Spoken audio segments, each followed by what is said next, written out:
Many successful herbal treatments start like this. Some doctor learns that some plant has been used by some ancient medical tradition, like ginger for headaches, and figures, hey, they've got patients with headaches, and since it's just some safe, common spice, advises one of their migraine patients to give it a try.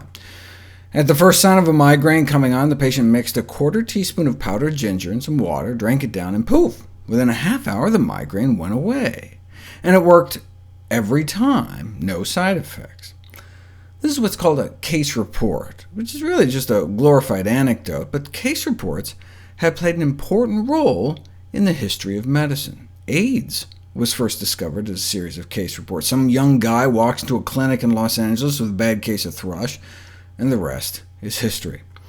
Or reports of an unusual side effect of a failed chest pain drug leading to the billion-dollar blockbuster Viagra.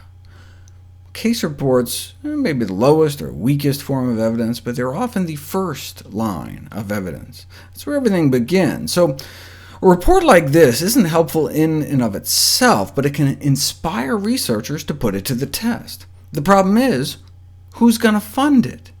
The market for migraine drugs is worth billions of dollars. A quarter teaspoon of powdered ginger costs about a penny.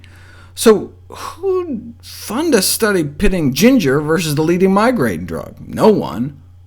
Until now.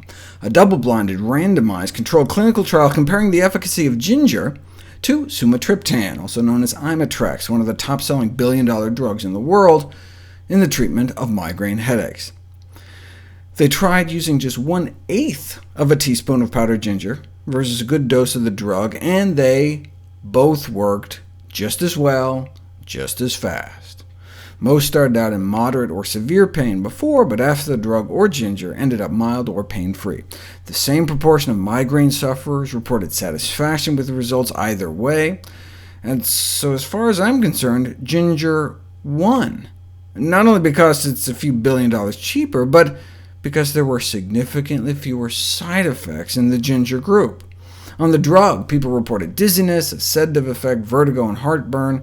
The only thing reported for ginger was an upset tummy in about 1 in 25 people, though taking a whole tablespoon of ginger powder at one time on an empty stomach could irritate anyone's tummy, just as a note of caution.